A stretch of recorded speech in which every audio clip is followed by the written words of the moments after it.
Oh man, we have another episode. Um, Austin, in fact, is here. I promise. He's a little sick. Yeah, barely It's a here. flu. Yeah, it's a flu game for me. Yeah. On top of that, terrific weekend you had. This is gonna help you out, right? Fighting through this to do Yeah, this podcast. yeah. It's 3 home losses in a row. Talked a lot of crap for no reason. Yeah, Clearly. we'll get to that. But welcome everybody to Austin Oli, a sports podcast. We're going at it today. I think we got a good episode. We got social medias. We got our Instagram running up, so we're gonna start posting videos on there. So give that a follow. Austin underscore and underscore Ollie. Yeah. That's it. Austin underscore and underscore Ollie, and then follow us on TikTok too and YouTube. All that stuff. We post everything on there too. But everything will be in the show description. So if you want to go follow us, if you can't find us, just check us out in the show description. It'll be there for us as well. That sounds good. Yeah, so we got all that going on. This weekend reminded me like a little bit. Is like I guess I'm kind of famous. I went to the TCU game, obviously, with Austin for the first time tailgating, and he introduced me to all his friends. Stuff. Oh, you're the podcast guy. I'm like, that's me. That's me. Shit, so we're good. I guess we're kind of famous, man. Shit. I wish, bro. I know. I want maybe one day. We'll yeah, get there. man. But we're gonna talk about a lot of stuff today. Austin was basically everywhere, but in a winning situation. I'll tell you that right now. Not a single one. But yeah, first TCU game. We're gonna talk about that and how. I mean, not that it was I'd say neutral fan for me right now. It was pretty fun. Austin's perspective, probably not as fun. Yeah, the celebrities were out at LAFC, including my co-host Austin was there. He was on the sheet of all the famous people. I swear I saw you there. Yeah, it was there. It was there in the bottom in the little print. I was right there. Co-host Austin Oli. That was it. Yep. But yeah, we're gonna talk about that and just like your experience and everything you did this weekend, basically. Because yeah, for sure. I wish I did that. But let's get into it, man. Premier League. I'll start it off. West Ham just keeps on winning. Keeps on winning, man. Still can't keep a clean sheet. Talked about it last week. How it pisses me off how we just can't keep a clean sheet. They conceded 93rd minute, and just can't keep a clean sheet even against London Town. And you get the 3 points, but once you start getting like bigger teams, like you got City when we come back from this international break. So we're gonna test your defense. Let's see how disciplined they can be. But yeah, we spoiled their home opener. It was a tough environment. I could tell. Like at the very beginning, they were getting cooked. I don't know if you watched the game. I watched a little bit until I had to leave for golf. But yeah, I left and I thought we were gonna get the clean sheet. And I leave and some of my buddies had like West Ham keepers or West Ham defenders on their fantasy team. They're like, fuck West Ham, bro. They're gonna keep the clean sheet. I'm like, oh my! I thought I turned it off. I was like, I can leave. I don't have to worry about anything. Then goals from Bowen and Zuma. Another assist from James Ward-Prowse. He just keeps on being one of the best signings next to Edson Alvarez. He was man of the match and clearly still a fan favorite. He's just physicality, man. This is nothing to him, bro. He's going into tackles like studs. Yeah. This is his environment. Yeah, he loves it, bro. Yeah, what he used to. That's awesome. Yeah, so I'm loving that he's not having trouble with that. I think if anything, just his stamina is still getting there, trying to get back into like 90-minute fitness. So I think he'll get there soon enough. But yeah, Paqueta gets an assist too, so he was looking pretty good. He's more of like you got to watch him player. He's not really a stat guy. Last year, if you look at his stats, he wasn't like amazing, but it's just a player you got to watch, and you'll see how he can make a difference. And yeah, like I talked about, next match is City at home. I think it's good for us, right? It picked the perfect time to play them. I mean, we're probably still going to get smacked, but you get the international break, you get everyone set, and maybe you have the new defender, the Greek guy, can't remember his last name, long-ass last name, and you got Kudus too. So yeah, they get comfortable, and we'll see how this lineup's going to look like against City. And it's going to be counterattack. It's going to be like Brighton, but obviously City is going to be able to take care of those chances, unlike Brighton. And let's see how disciplined they can be. Yeah, I'm hoping that you guys at least take points off of City. Oh, just because, because like obviously, looking at the table, City are on top. I think right now with 4 wins, and they're the only team that hasn't dropped points yet. So I mean, having them drop points to you guys who are also, you guys are currently in 4th right now. So that'd be a big thing for the title race. I mean, I'm not saying that West Ham are pushing for the title. No offense, but why not? I think that I don't see why not. I purely see for exactly why. For teams like Arsenal, Liverpool, like I I've had so many things that I've said come wrong, so I don't even want to throw Spurs in there, but just like teams like that are competing for a title race. With City, I think that having them drop points this early on would be big. And it's not like West Ham is like them playing West Ham is something and dropping points to West Ham is, out of question. I think that West Ham are playing a tough brand of soccer to go against, which it may not be like super pleasing to the eye and it may not be something that everybody loves and it's not high flying, but it's getting results, and at the end of the day, right, like the final score is all that matters. And if you guys are winning, you guys are, getting the points, who cares how it looks? I mean, that's clearly evident by when you guys played Brighton. So yeah, man, I'm pumped for you. I think it's a good time to be a West Ham fan. I think that they've spent their Declan Rice money really, really well. I'm excited to see what they look like after the international break, and they kind of get some of the last two new signings kind of integrated and see how they look. I think the City game is going to be a pretty big game to watch. And then obviously, I don't know if you mentioned it, but you guys are starting Europa League up soon, so yeah, that's that'll exciting. be good to kind of get some of that squad rotation. Yeah, so yeah, we'll man, see how our depth looks awesome. like with those guys. I think we have a pretty decent like depth squad. Like you said, Spurs is kind of like you guys have brought in starting 11. Yeah. After that, there's really not much. So I think we have a decent bench too. I mean, we did that last year, except for like I think Declan Rice and Antonio were like the main guys that just consistently kept playing. That's all we had. Yeah. So now I'm excited to see how our depth can be. Do you guys have those guys behind Antonio? Do you guys have another striker? Young dude. I think he's on the squad. He scored last year in the Conference League too. But it's just like a academy player that's just like it's barely his second year. Yeah, I think that's our backup striker. No, that makes sense. I'm being honest. Nathan Bowen. Yeah, I was gonna plays say. top I mean, because two. okay, I guess that makes sense. Yeah, you'd probably just ship Bowen up there. But yeah, man, that's cool. I know Europa League will be pretty big for you guys. And who else in your group for Europa? Who they're opening up is that Serbian team. Yeah, TSC. I'm not gonna try to mention their name, man. I thought we got like in a pretty like tough group, if I'm being honest. Or at least some teams that I at least know. Olympiacos, Freiburg, or the other guys. Yeah. So I don't think it's gonna be a walk in the park for sure. So I think it's some good competition.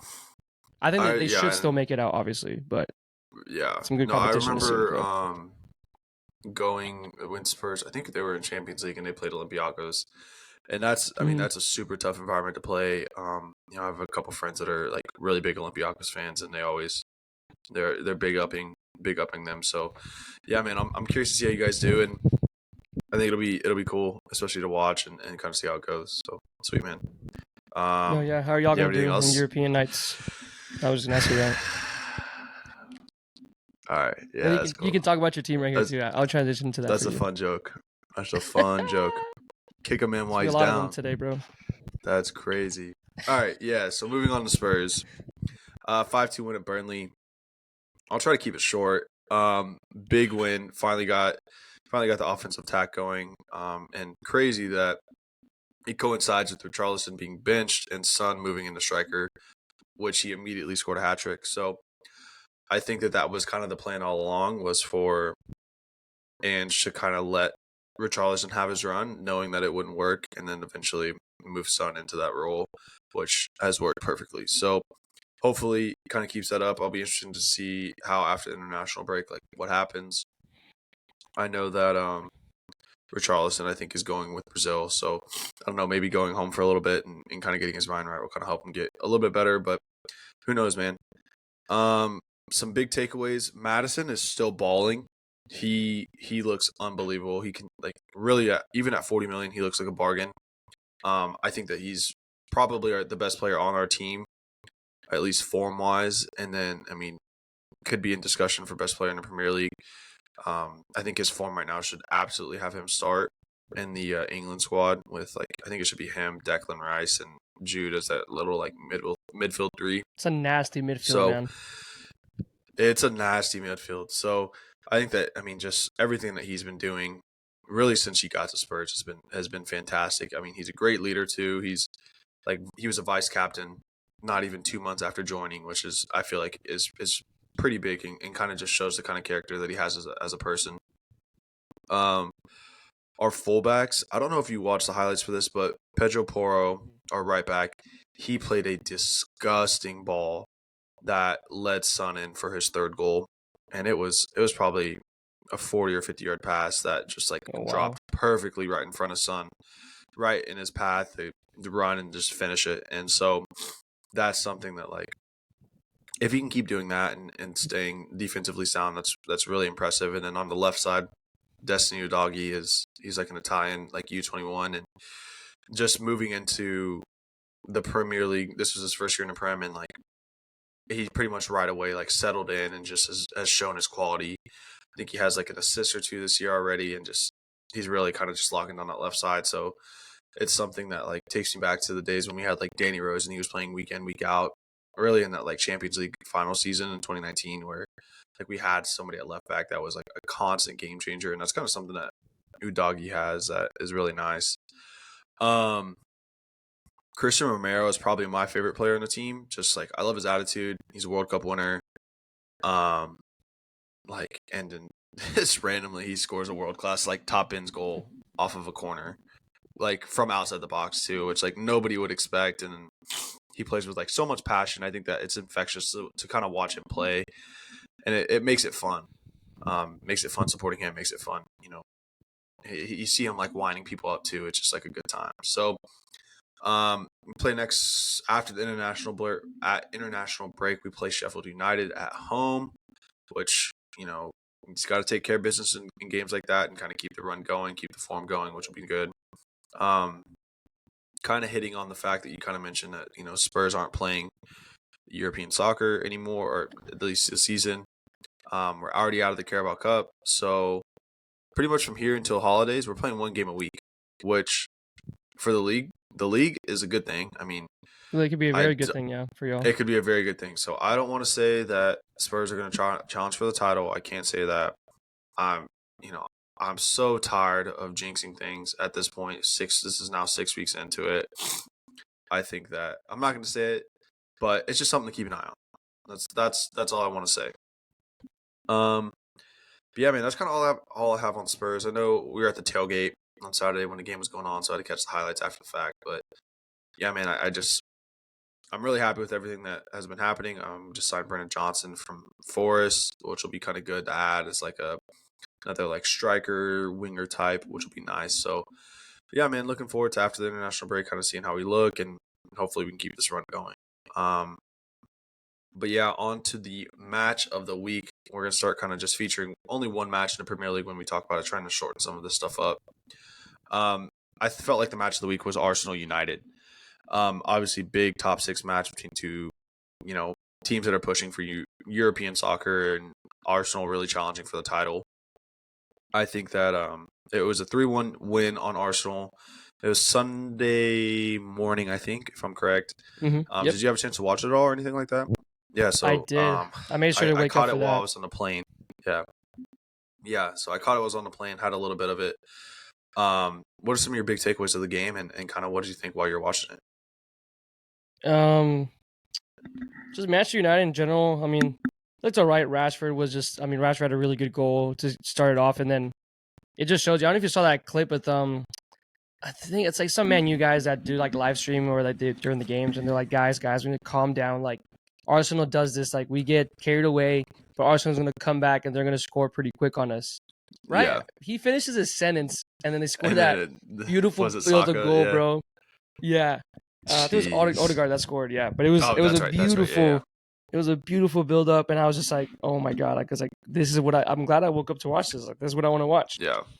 And then Rashford still, he had a couple other plays where he could have had like a better play IQ, and he just didn't. Decide to take three guys on his own and try to keep going to his right foot and get a outside the box shot or curl shot, and they ended up working out. And you saw everything in this game, man. VAR was it was crazy. Fun. It's scary now because you can't celebrate. I mean, Richarlison knows this now, that you really can't. You can't celebrate. You don't know yet, and especially in one of those goals. Like everyone has been boosting. I think it was Gabriel, that did the offside trap. That was able to come back. Oh my gosh! Literally, Garnacho. Literally, like millimeters. Dude, How yeah, close it picture, was. yeah. And it's like, we could probably talk about this another time, but I'm not a big fan of VAR just because, like, I mean, it was not always part of the game. And, like, I mean, it just happened. I feel like you have to deal with adversity, and, like, it just matters how you do it. Like, refs make mistakes. Sometimes it's terrible mistakes, but it just happens. It's human error, and, like, that's how you got to live with. You can't do that in real life, go back and fix stuff. So, but stuff like that, I mean, it kind of ruins the game, but also makes it more interesting. But, I mean, you see Garnacho kissing the badge, doing everything, and then I was like, dude, that might be offside. I was like, I don't know. And then they check it up offside, and then you talked about we'll talk about the adding of the injury time, which I'm a big fan of personally, because it just makes it to like, okay, waste time here, but you're gonna get that added at the end anyways. So you're gonna be tired, and clearly it got Manchester United. They were trying to go eager for the tying goal, and then Gabriel Jesus sends, who was it for a hot dog? Who did he send? Was it Dalot? Yeah, it was Dalot. Dude, I could have called that from a mile away. I was like, Jesus, you better like fake shot here. Like, you have to. And like, you can't blame Dalot for that. Like, it was gonna be a good tackle. If he would have shot, he was right on it.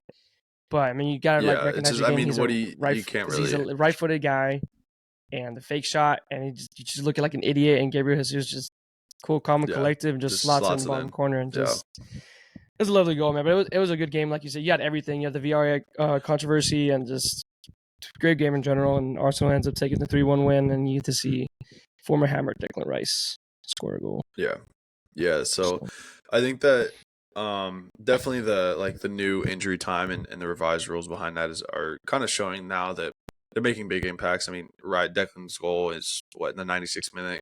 Jesus' goal is in the 101st minute. So I mean, that's kind of just playing a big part. And I know that it's happened like that in other games too. I really do think that United are in trouble because I think Arsenal dominated pretty much a majority of that game. Obviously, Arsenal had that penalty that was overturned, and then vice versa. Garnacho's goal was also ruled out, but I think the Arsenal kind of still dominated the majority of it. And now looking at like United's 4 games into the season, they've only won 2, and both of those have come against Wolves and Forest, which aren't they're not teams that are looking to be pushing for really anything specific. I mean, I think both those teams are just trying to survive.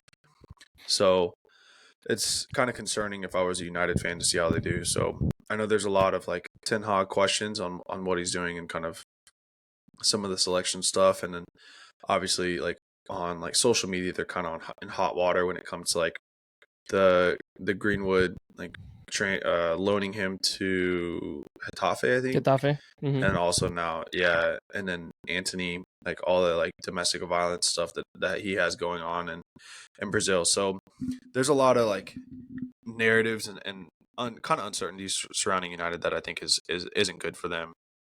But I think that United are kind of transitioning to Arsenal. I think Arsenal looks pretty good in this game, and I think that they're kind of primed to repeat some of the success that they had last season. I will be curious to see how they do when like Champions League comes around and all that stuff and how they balance it. But they also were in Europa last year, so it's not like it's going to be something that they're like super not used to in regards to like the squad depth kind of thing. But I think that the Champions League fixtures are just a little bit more like intense, require a little bit more playing of your first choice lineup versus Europa, how you may have somebody that you don't really have to play a first choice lineup against, so you can kind of rotate a little bit more. So yeah, man. Do you have any big takeaways for the Premier League? I think that's kind of all I had and all the stuff I really wanted to hit on. That's about it. You mentioned a little bit just the Manchester United, and also their 2 wins were Wolves and Nottingham. You could easily say those wins were not comfortable for those guys. You have the comeback win against Nottingham. You were down 2-0 quickly, and then Wolves, you had a controversy call where there could have been a penalty.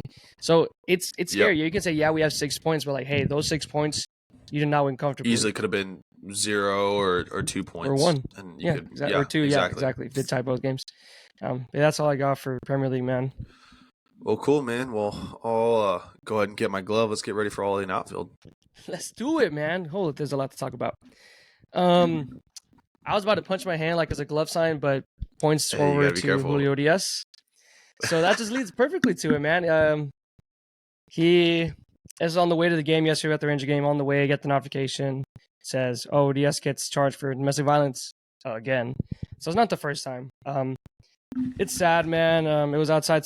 Supposedly, I saw like this Reddit thing that some guy said that he works at the LAFC game and that they Yeah. saw him like it was at the game supposedly, and they saw him doing it. And, like they pushed him out and everything. Like they're getting him out of the way and stuff. So it's a sad thing, especially as a Mexican or like people love what he has. I mean, especially in Dodger, like Yeah. the Dodger team.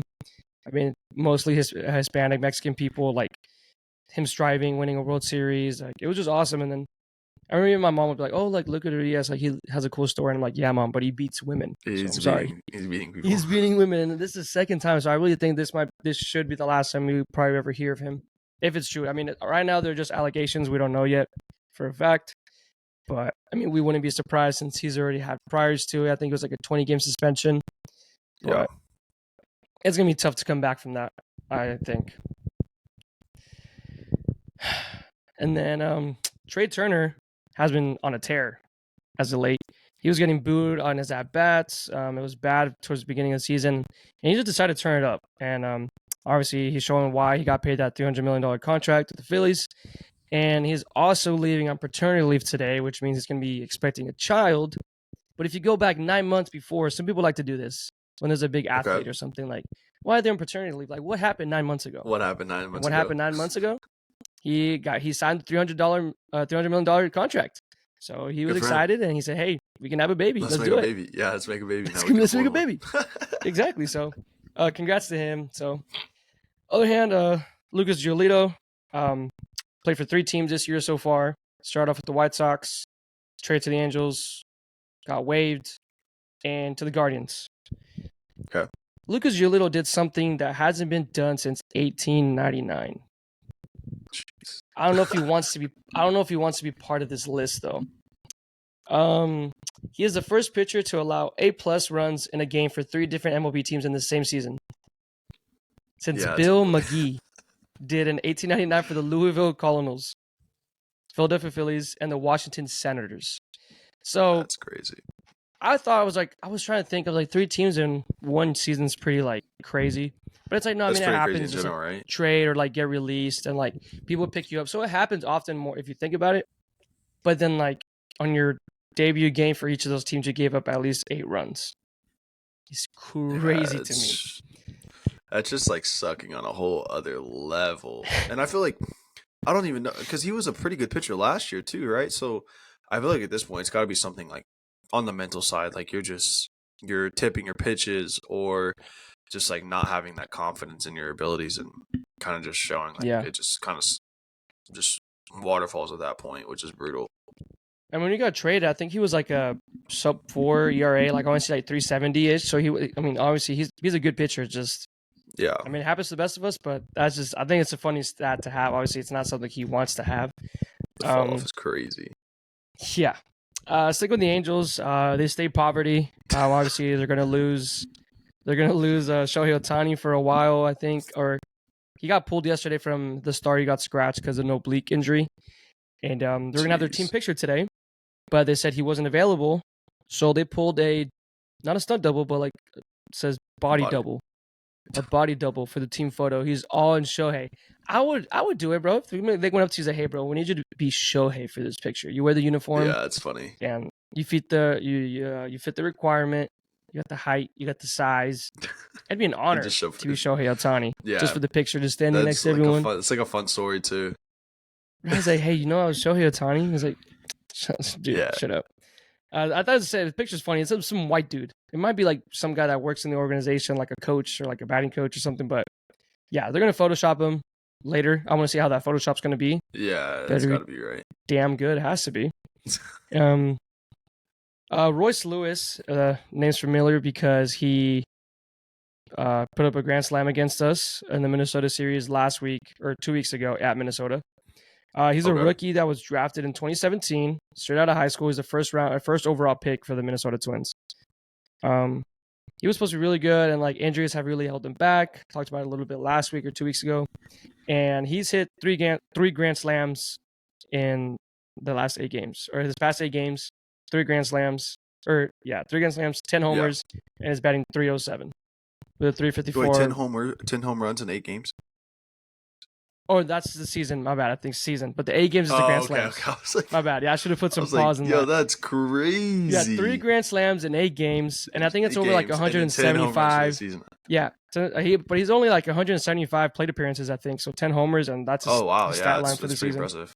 Yeah, Yeah. exactly. So he's definitely showing his worth. A lot of people thought maybe he was a bust just because of his injuries and stuff, which sucks. A lot of people have so much potential, but injuries just hold him back. So if he stays healthy, he's a pretty damn good player. And this is his rookie season, and we've seen it. And like 3 Grand Slams in 8 games is insane. Almost in a week, he had 3 Grand Slams. That's 12 ribbies. Yeah, that's super impressive. Yeah, that's insane. Sticking with the rookie guys, Paul Skeens, just after 2 starts, I think he did in Double-A. They placed him in the development list, and his season is over. He won't be pitching anymore.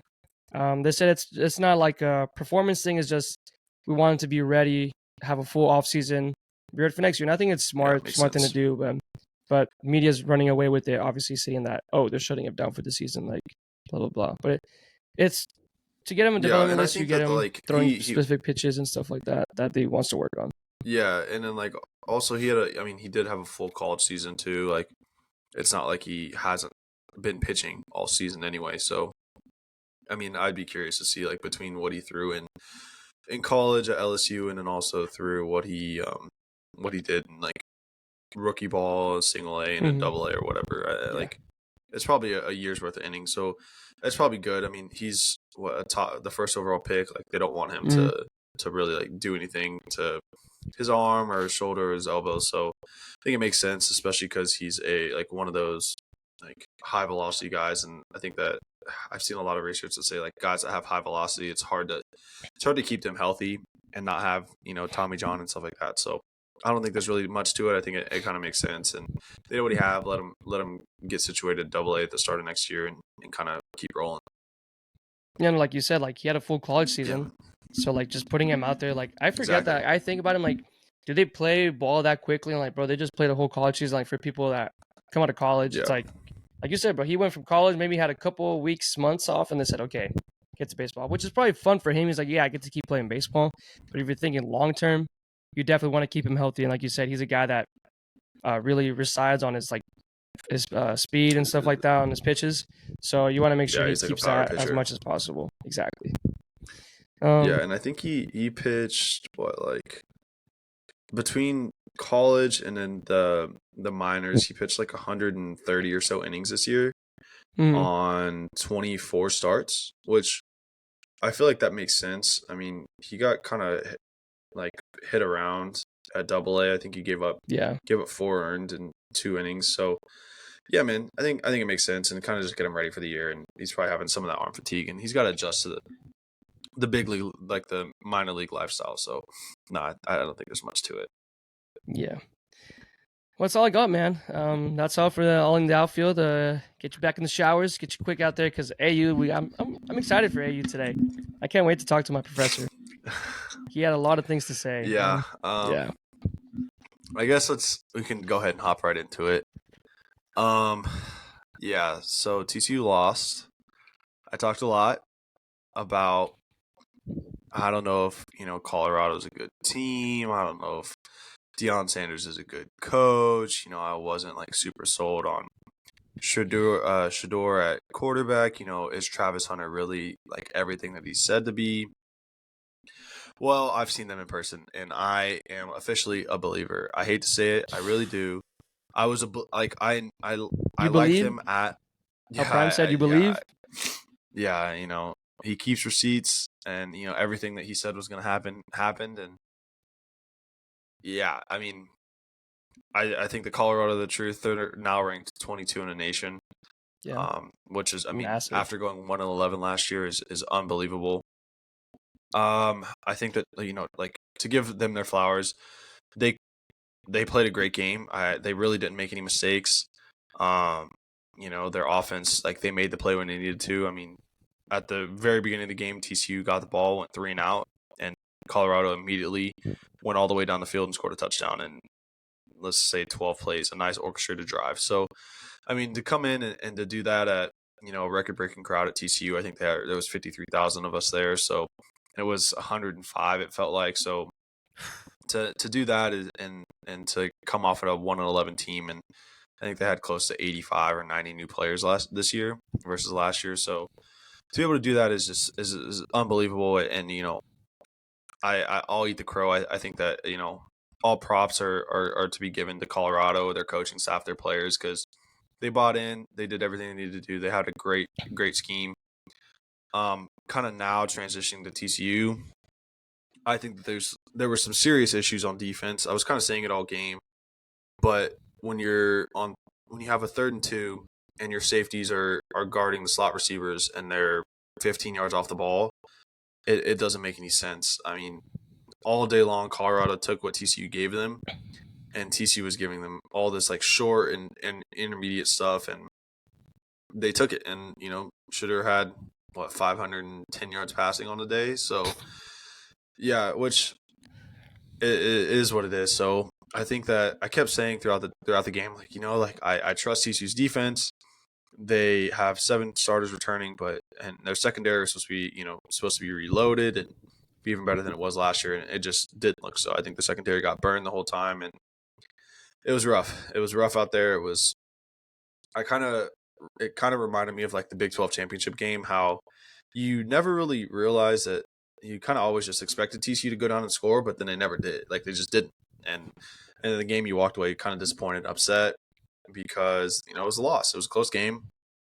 I think the opportunities were there for TCU to win the game. I mean, missed a field goal, which ultimately would have tied it, and would have sent it to overtime in the future. 2 interceptions in the red zone by Chandler Morris, the quarterback. One was a fantastic play by Travis Hunter. Kind of on our side of the field. He's a dog, bro. Yeah, so he's a dog. So, I mean, it's kind of one of those things where you got to play better, and you got to be there, and you got to be ready to go. And Colorado were, and TCU weren't, and they just kind of got hit in the face. And I'm curious to see now how TCU responds kind of the rest of the season. I think we got Nicholls State this week, which is like an FCS opponent. So, they need to go out, and they kind of need to be upset and be angry and go and take their anger out, because and the week after that they got Houston, and Houston's first Big 12 game on the road in Houston.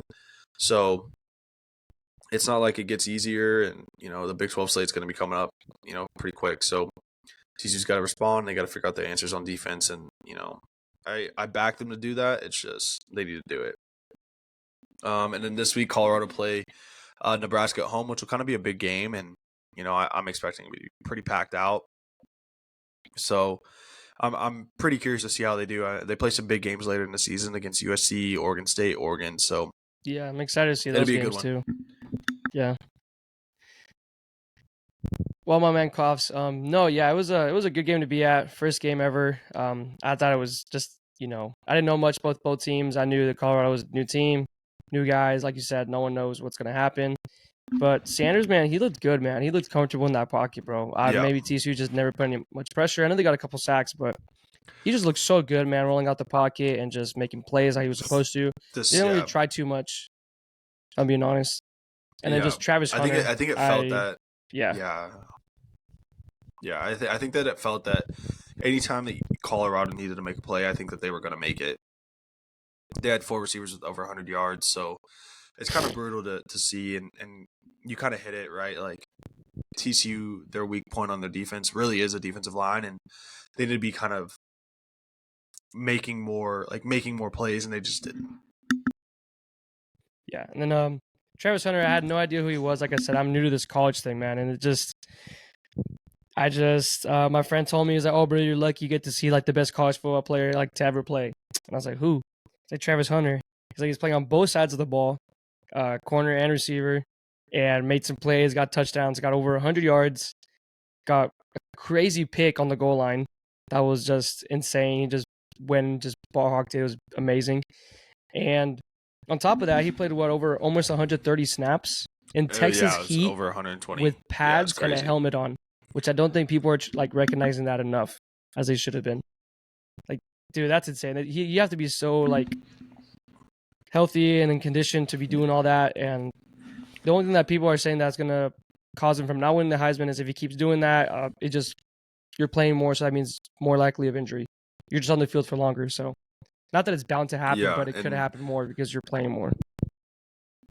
And I think that I've seen a lot of people kind of talk about how like his Heisman candidacy is like it's on the scene now. I mean, you don't really see people often play both sides of the ball like that, and you definitely don't see them dominate like he did. So small sample size. I'll be curious to see kind of how it progresses throughout the rest of the year, and as they continue playing good competition. I know they got USC, they got Oregon, Utah, Oregon State, all Washington, like all really good opponents. So it'll be interesting to see if they can kind of keep it up, and you know I'm definitely watching. I'll be kind of tuning in as they can.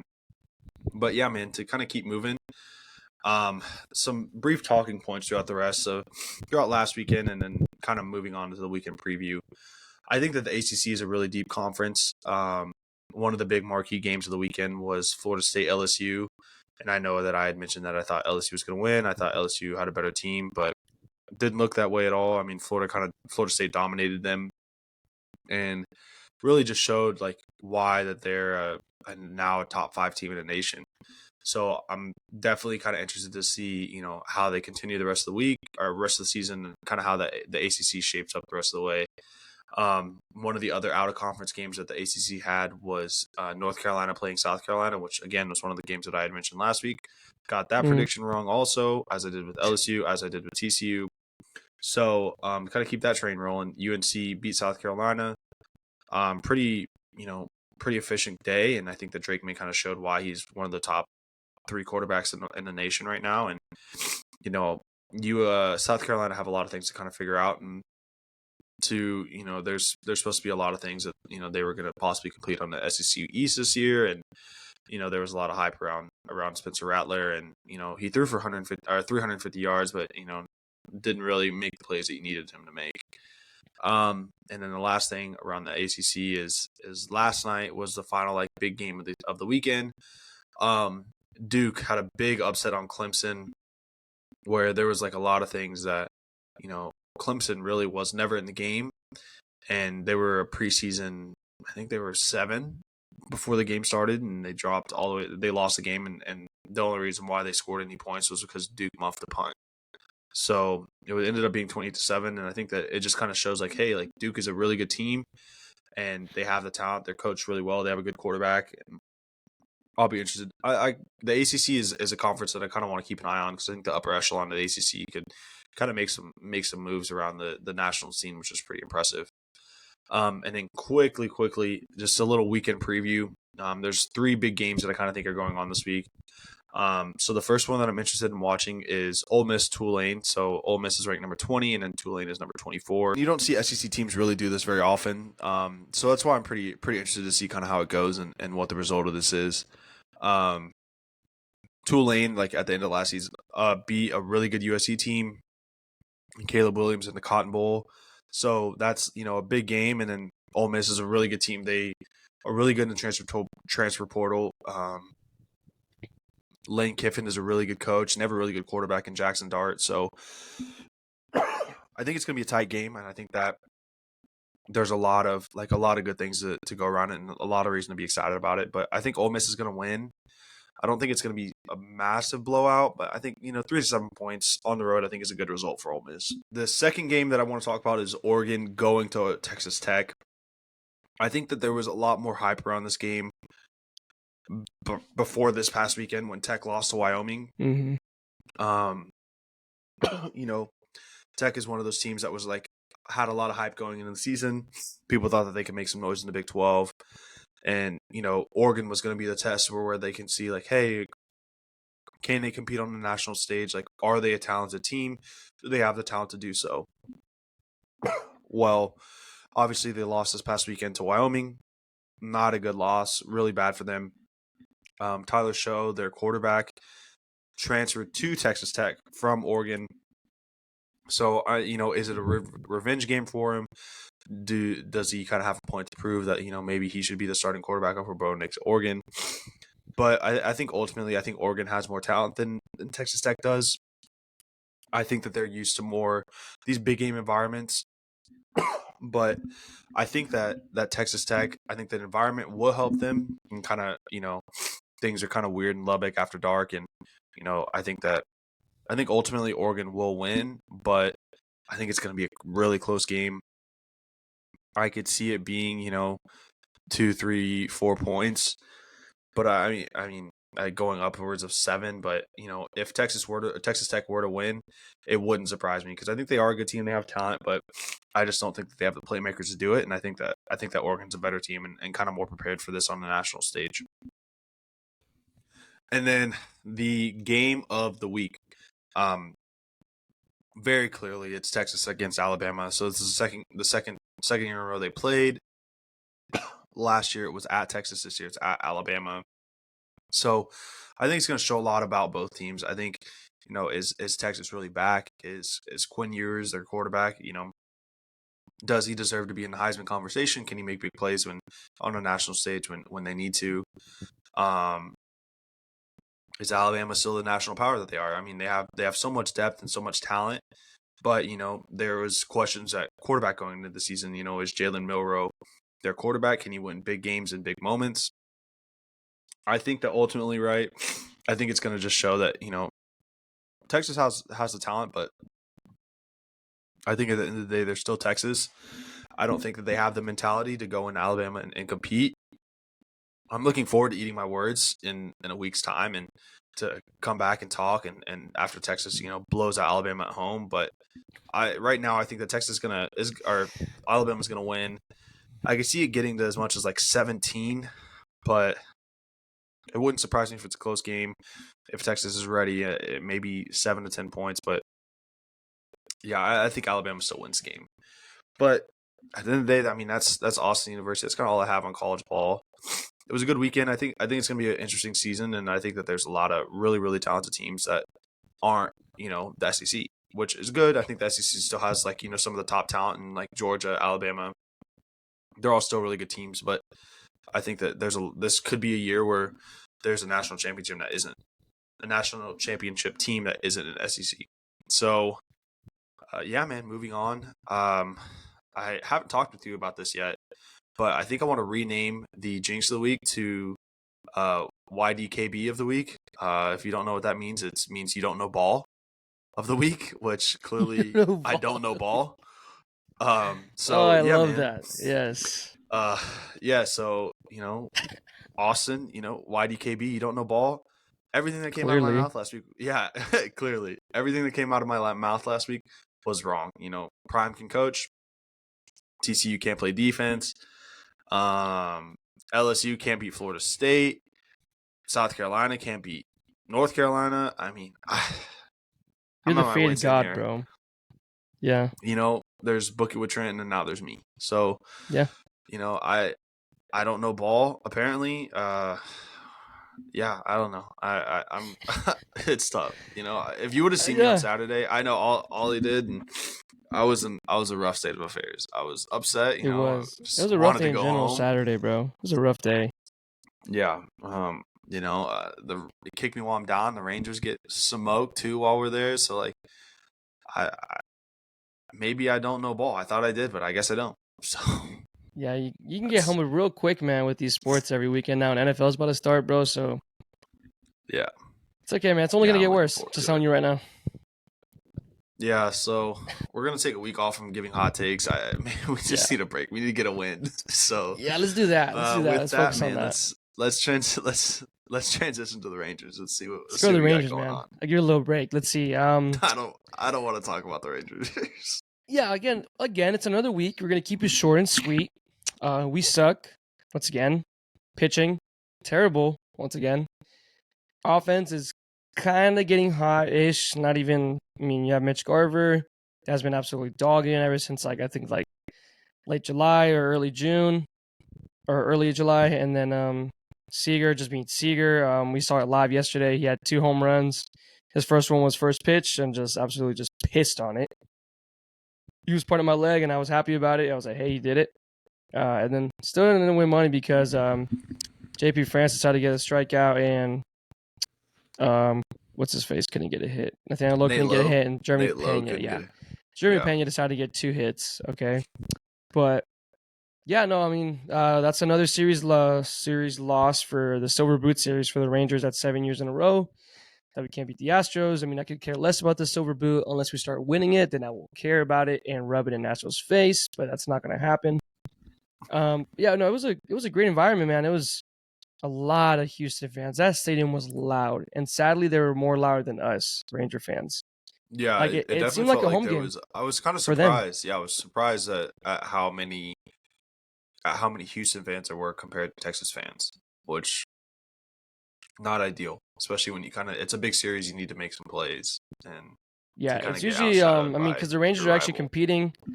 So I mean, that's why you get. I think that's where you even get a little bit more Ranger fans.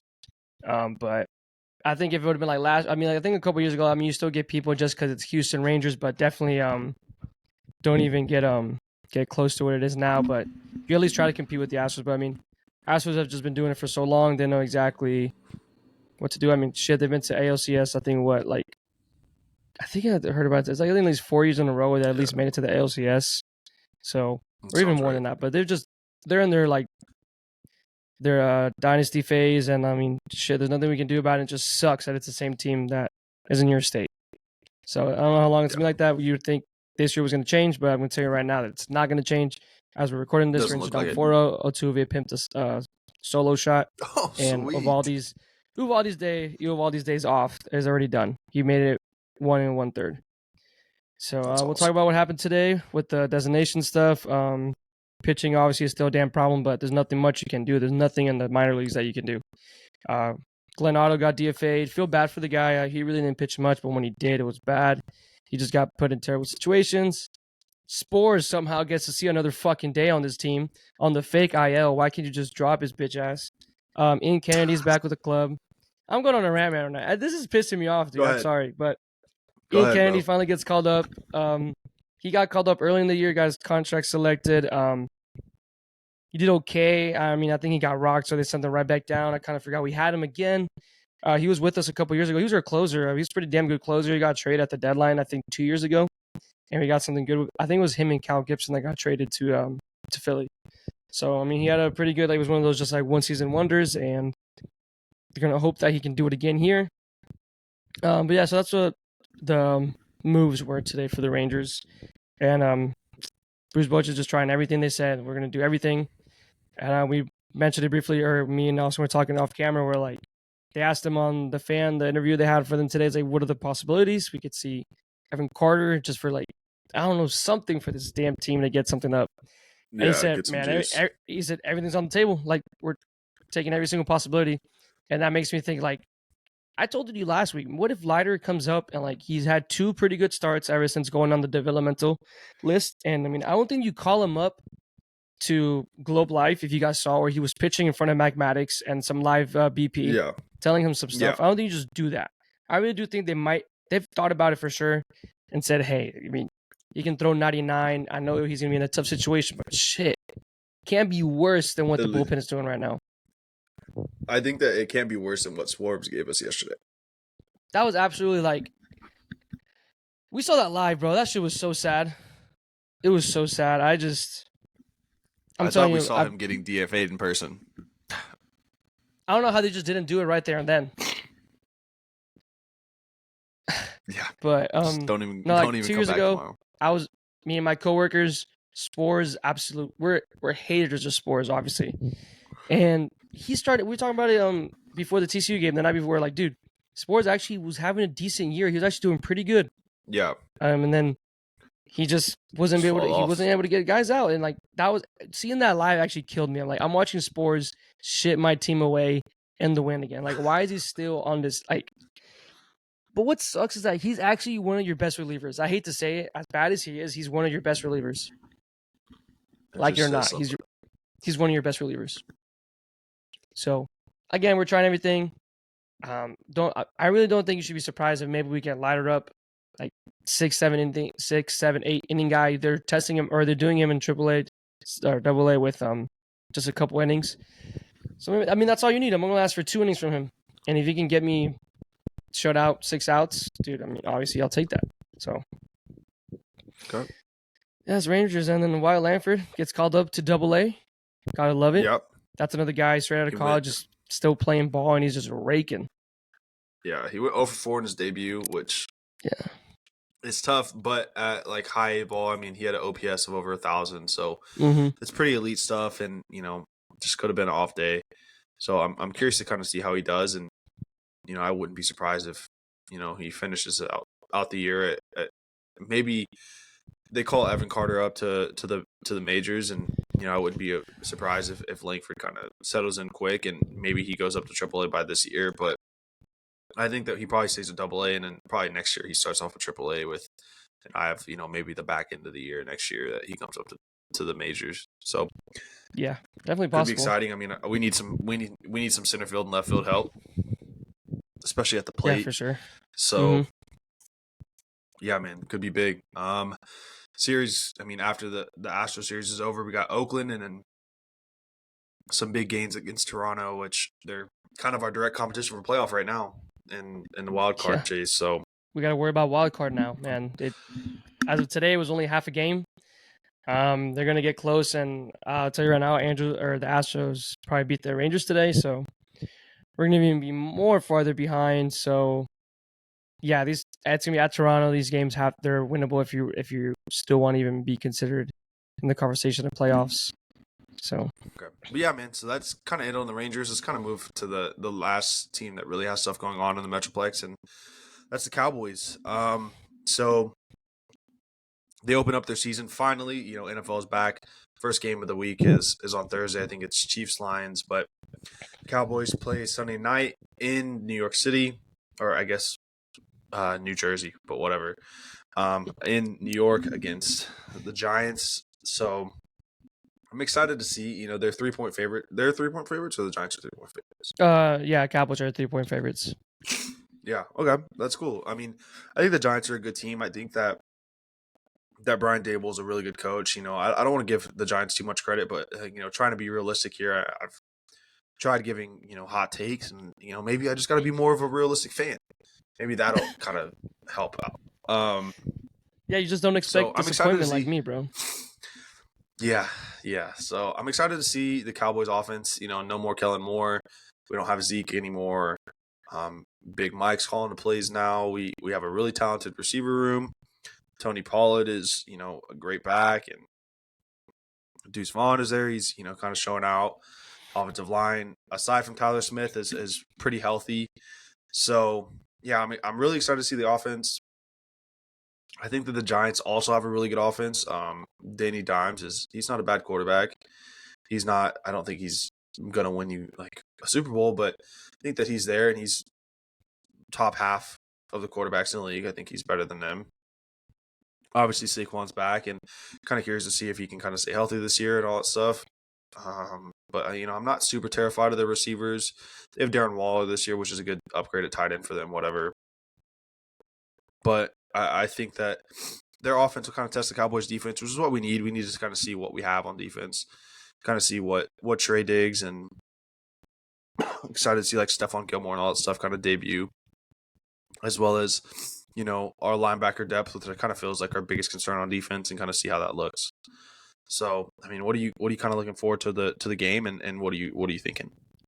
Just a lot, man. Just football to be back. I'm excited for that. I'm not gonna lie, I am kind of scared. I have the Cowboys winning 24-20 on this game.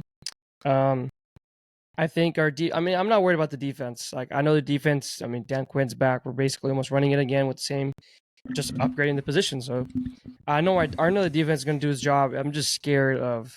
You're not scared. I don't know what to expect from the offense yet.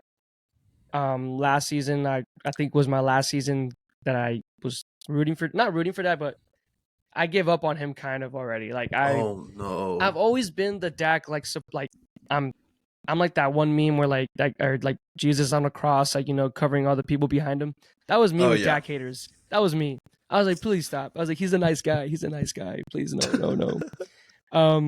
Yeah, but after last year, that performance at San Francisco, I was like, I think that's the last straw. I can't keep defending this guy. Like, I think he easily is a top 8 to 10 quarterback in the league. I think put him wherever you want. I think he's up there for sure. And he can win you regular season games. We've seen it 12 back-to-back season wins, and I just don't think he's a Super Bowl contender guy that can get you to Super Bowl. If anything, your defense is going to carry you, but that's another team, another offense where you gave him the weapons, so there shouldn't really be an excuse. I mean, he's had it before when you're rocking with CD, Cooper, and Lamb. Yeah. So, no, CD, Cooper, and Gallup, my bad. Yeah. And so you now do it again. You got Brandon Cooks, great addition. Michael Gallup, that he says it's the healthiest he's ever been, which I'm really excited to see him. I think people are really underestimating him since last year was kind of, I mean, he was off his ACL. You could just tell he wasn't confident on it. And CD Lamb being CD Lamb, going for probably 1,000 yards and getting the ball almost every single time. So running back, we'll see how that works too. I want to see how the run game is going to be. And just offense, again, like you said, no Kellen Moore, no Zeke. I'm excited. I don't know what to expect. So. Yeah, I think those are all pretty valid points. I'm kind of still that guy that's like pretty big on the Dak train. I think he's a really good quarterback. Yeah, I had to hop off, bro. I'm sorry.